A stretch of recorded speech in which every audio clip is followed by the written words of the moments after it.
The following is an oral recitation of how I became as an aggregator. On your screen currently is our Culture Commentary Quick Pick Culture Commentary 3. It's a quick playthrough of the content that we've curated over the years. Now into the content. You've watched approximately 70,000 hours of YouTube. That number is so large, it becomes almost abstract. So let's not leave it there. Before 2024, in the years when this system was still being built, the average was 3 hours and 44 minutes to 4 hours and 15 minutes per day. I'll repeat that. The average was 3 hours and 44 minutes to 4 hours and 15 minutes per day.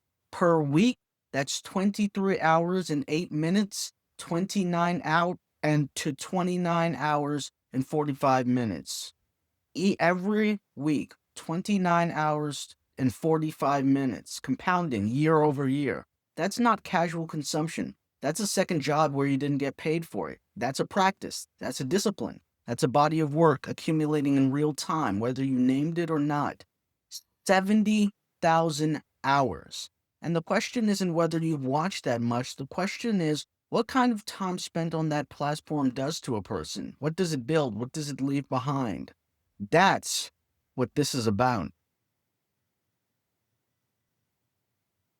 So as you see on your screen, this is Culture Commentary 3, our third iteration of the Culture Commentary series.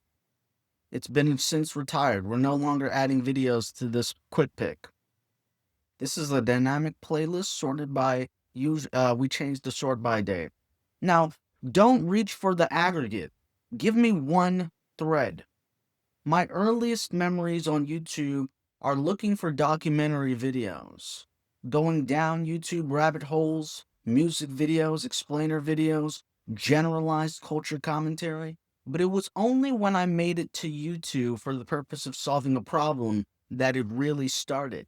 That I really started to find a community, and that was Call of Duty. I needed to get better. My friends were publishing montages, so I figured, how large is this community? What is the content that they make? What is the culture commentary? That's where I got into trick-shotting videos, search and destroy breakdowns, tips, tricks, tactics, compilations of gameplay, structured to make me better as a consumer, as an actor in the field. I knew the power of YouTube from a very, very early age because I was getting access to it. I'm talking 2009, 2010, jumping into what I thought was an amazing journey of understanding culture commentary through the lens of a game. But the real thread, it wasn't Call of Duty. My earliest memory of learning something on YouTube that reorganized the domain for me was psychological types. I discovered psychological types in 2012, the third quarter of 2012, and it changed my life forever. I started going on deep dives. I bought the Portable Young to understand what was going on with culture commentary around what this theory was. It was easy to get pulled in from MBTI, but to actually understand this theory, that was something else entirely. And from that, to the nth degree, I discovered objective personality, carrying on the legacy of Carl Gustav Jung to the extent that they can operationalize psychological types within their domain. That was a powerful, powerful thing. Then came esoteric culture commentary, doubling back to Jung, Volume 1 in The Curious Case of Miss E. We doubled back to content like Seven Bomar, Inner Standing, and Andrew Bartis, aka a galactic historian. These are the people that gave an overview of esoteric culture commentary, but it comes full circle. It always comes full circle back to the question of psychological types, because Jung brought forth the idea of a collective unconscious. What does that have to do with mediumship, with theosophy, with anthroposophy, with Madame Blavatsky, with Rudolf Steiner and his work? What does any of it have to do with the nature of the psyche? all of it comes full circle back to types. I started seeing things in the hypergraph. I started seeing these elements collate, and the thread kept building. How YouTube community built, how YouTube built dark forests with unlisted playlists and videos, how YouTube created the creator economy just through the lens of watching YouTube on Call of Duty content unfold through the years, then building on that, then stumbling upon types, then tracking that to objective personality, then applying that to every bit of content I consume. Is it nominalism? Is it realism? Is it the collective unconscious? What is the actual esoteric culture commentary when you rationalize it from the perspective of nominalism and / or realism versus is that a manifestation of the collective unconscious? That was the thread. Call of Duty, psychological types, esoteric culture commentary, back to psychological types, back to Carl Gustav Jung, and then all the tributary systems in between. Geopolitics, AI, and what AI has to do with esoteric culture commentary, and Jungian psychological types. All of it comes full circle. And I'm building a superstructure because I would like to open source my hypergraph. That's why I do all of this. That's why I live the way that I live, because I'm trying to publish my hypergraph at scale. And I do that through as an aggregator. I do that through the playlists I curate day over day over day over day, trying to connect one video to the next, to the next, to the next, to the next. As you can see on your screen right now, we're still scrolling through Culture Commentary 3, looking at titles and thumbnails. So much of what we do as an aggregator is about how to teach the process of content consumption, how to teach what it means to be a content consumer. Continuing. There is a difference between someone who has watched 70,000 hours and someone who has built something across 70,000 hours. A passive consumer accumulates. An aggregator stratigraphizes. The consumption leaves a structural residue that compounds. But that structure didn't start with a vision. It started with fear. I was getting scared of losing access to my subscription box. I was getting scared that I wouldn't be able to consume all the titles and thumbnails for my subscriptions. That all of the work that I had put in, all of those hours connecting hypergraph references in the form of subscriptions, was for nothing. Every single person that publishes, I want to see what they publish over time. Missing that became fear of missing out. I thought to myself, there has to be a way to capture this. There has to be a way to make sure I went through and consumed it at a high level. And that's when I started making my first ASAP quick picks. I had already been using my watch later playlist. I had already been using playlists for music. But when I made culture commentary one, a news one, and then I made my first ASAP quick pick, the naming schema kind of just unfurled from there. It was like, after consuming content across 70,000 hours, eventually it catches up with you. The weight of everything you've seen, everything you've accrued, starts demanding a container.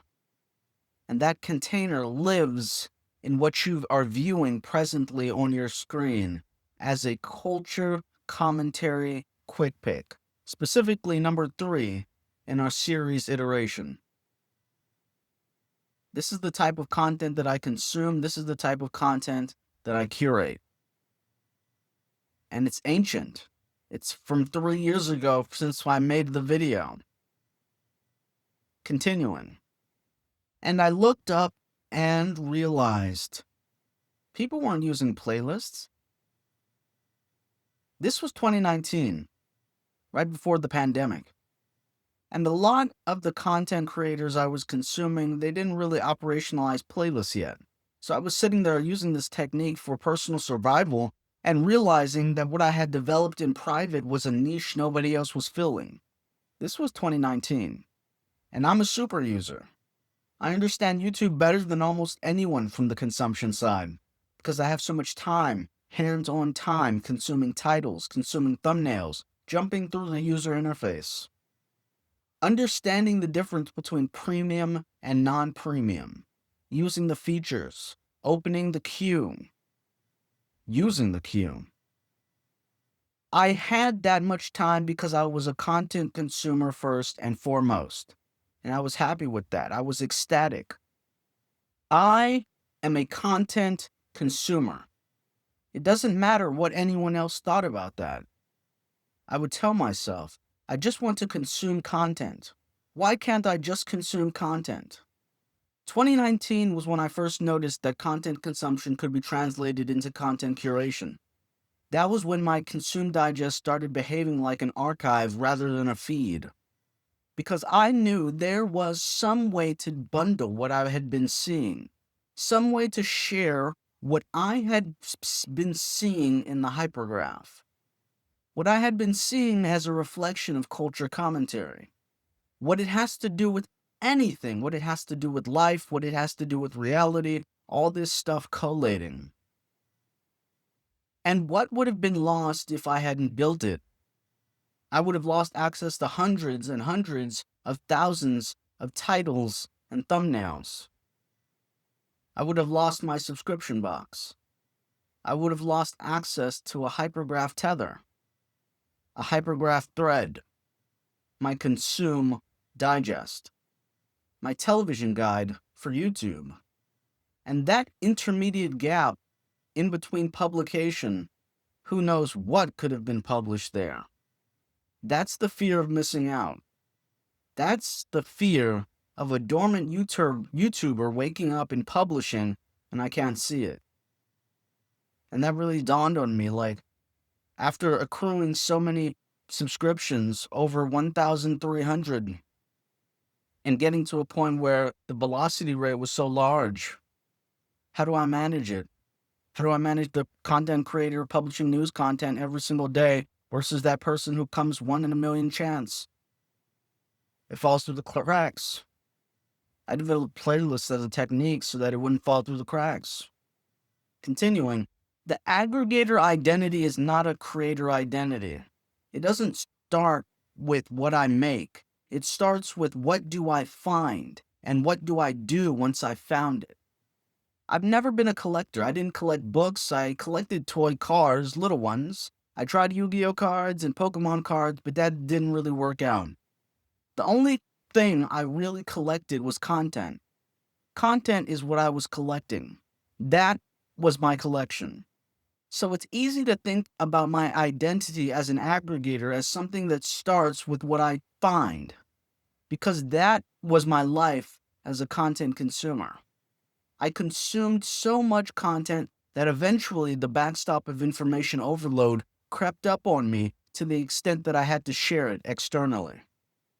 I had to project out what I was seeing because it was filling me up too deep. I had to know. I wanted to know. I had to see. I wanted to see. My earliest memory of curation behavior was with television. We didn't have cable back in the day, only broadcast television, so I recorded content on VHS tapes. And that was a powerful experience. That is the closest thing to content curation I experienced before YouTube even existed. What television show is coming on at what time? How do I schedule my time so I can watch this show and record this show because they're overlapping? How do I make sure I watch each one sequentially because there's no DVR, and if I miss an episode, I either have to catch a rerun or wait till summer? That was my idea of a good time growing up. The seed was always there. But it wasn't the seed of a curator, it was the seed of a consumer. A consumer so committed to not missing what was being published that he built systems to contain it. The distinction matters because the stronger identity pressure all the way through was to remain a consumer. Just to consume. Why can't I consume content? Aggregator is something I became, not something I recognized, because recognizing it would have meant stepping towards something I was actively resisting. But the seed, the invocation, the inoculation, the inception point was real. The VHS behavior was real, but the identity was consumer first. And the evolution into something more came later, and it came with a cost. My mind naturally organizes information non-sequentially. It's like a scatter plot. I jump around places. That's why I have a whole institutional organizational scaffolding for this. Blasting audio to transcript to a large language model to clean it up back to a script so that I can have a finished product. Because I got bogged down in the fact that I can blast on anything. I can speak on it, but it's not going to sound coherent enough that it feels like it's good enough for an audience to indulge. Take a look at your screen again. This is the content that we curate. These are some of the titles and some of the thumbnails from Culture Commentary 3, a quick pick series. This is a dynamic quick pick series, so the sort by date can change at any moment. Jumping back into the content. The channel description says, from the perspective of a content curator turned content creator. That turn is the whole story. I started this journey as a content consumer, and that was something I held close to the chest. I thought of myself as a content consumer first and foremost, so the transition from content consumer to content curator, that wasn't hard. But it only happened because I was polar opposing being a content creator. And once I decided to curate, I realized that nobody would ever see my work unless I decided to become a creator, to actually publish on as an aggregator. That's why we built a separate channel, to provide an outlet for the creation energies. I wanted to leave Mr. Pollock 890 as a standalone consumption digest archive, a playlist archive, a place where I can go to consume my heart's content. But what was the internal threshold, the moment the curation practice became substantial enough that not documenting it felt like a loss?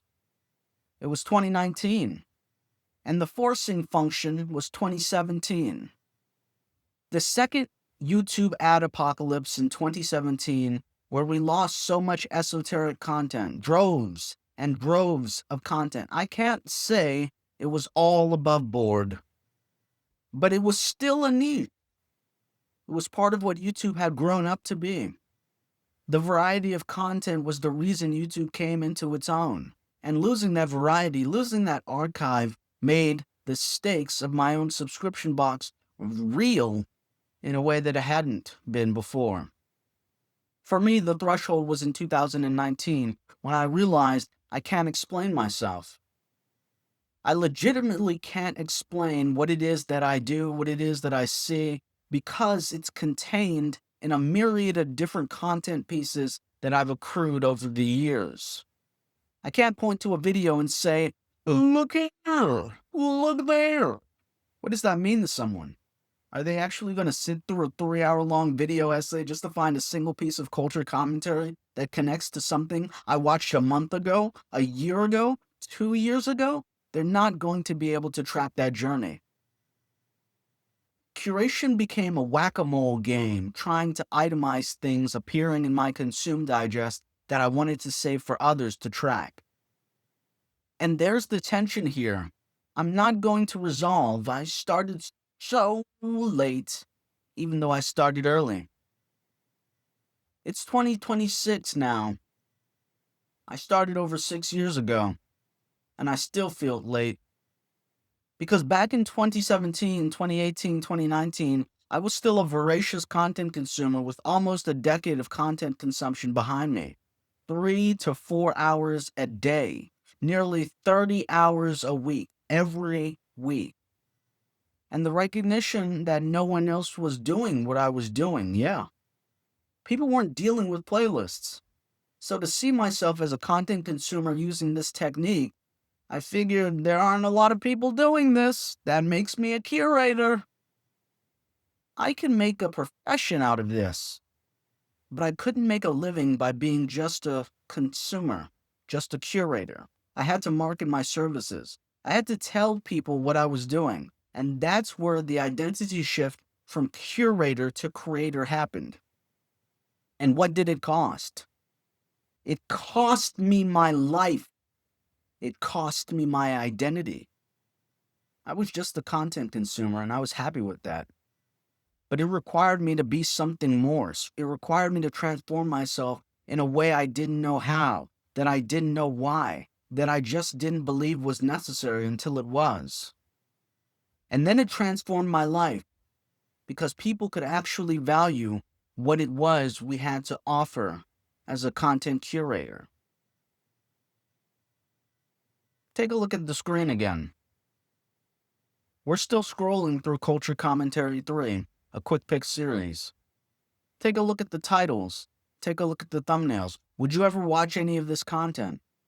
The point for me as a content curator is to find content that you enjoy as a result of my enjoyment as a content consumer. This is what I watch as a content consumer: titles and thumbnails and the content therein.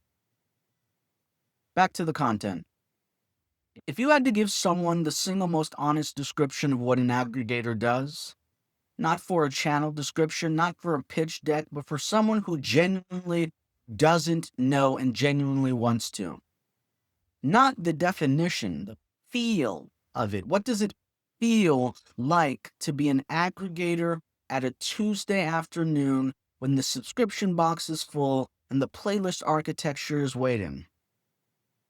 Not going to lie, sometimes it feels stressful. Always keeping up with playlists. Always trying to make sure the consume digest is intact.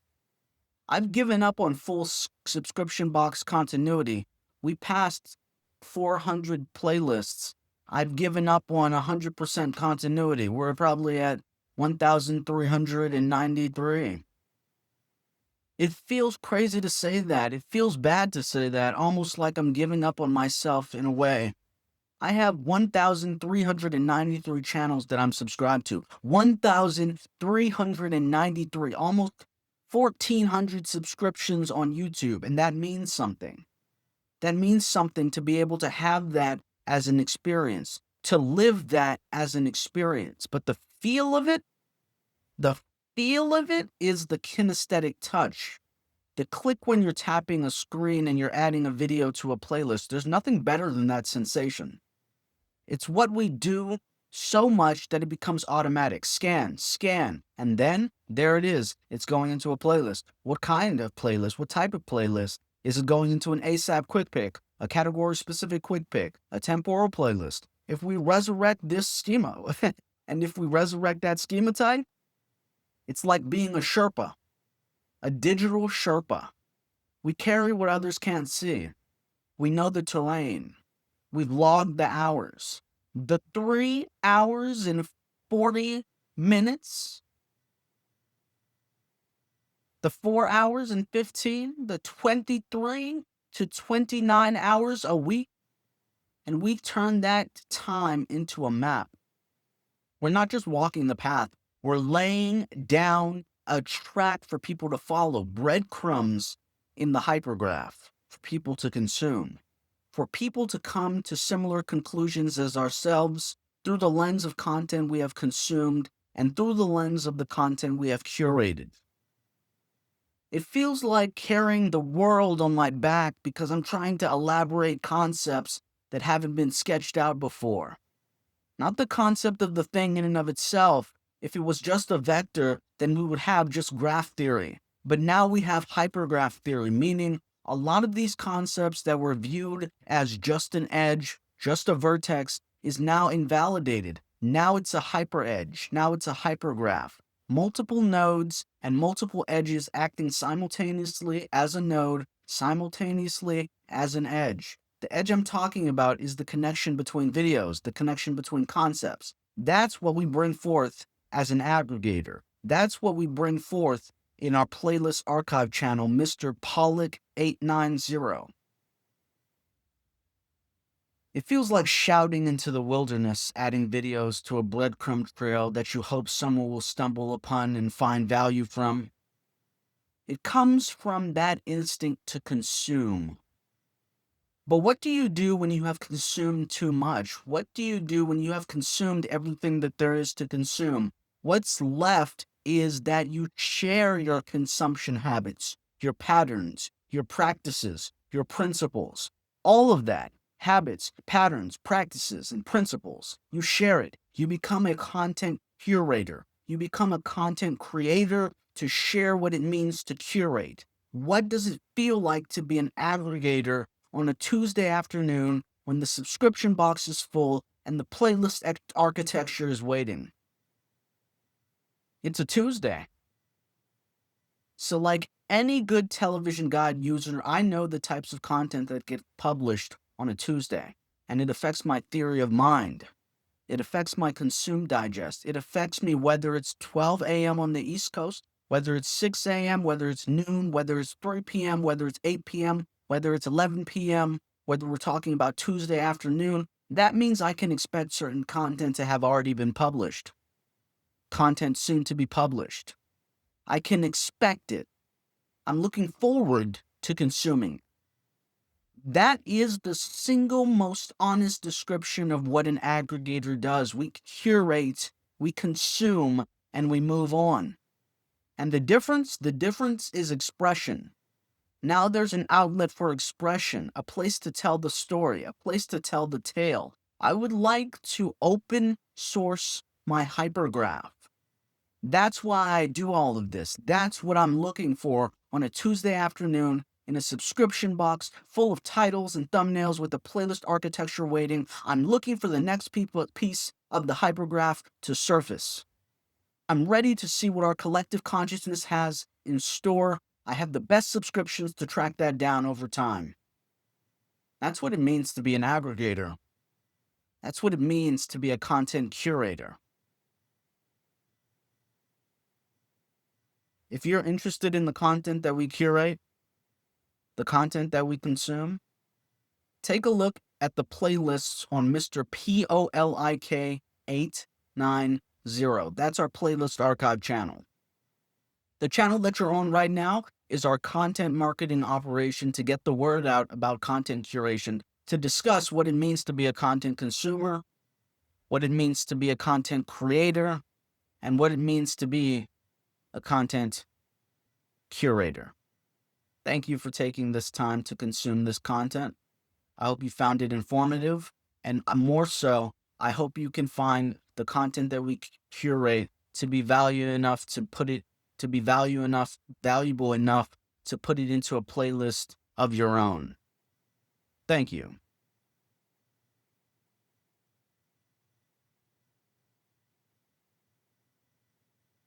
I'm still looking at Culture Commentary 3 Go. If you can see on the left right-hand side, we still probably got about 10 more minutes left. There's 840 videos in this playlist. That's why it was retired. A little culture commentary lore from As an Aggregator. Talking about the playlist that we curate, the content that we curate, the things that we have seen over the years in terms of titles and thumbnails. That's what it means to aggregate. That's what it means to be a content curator.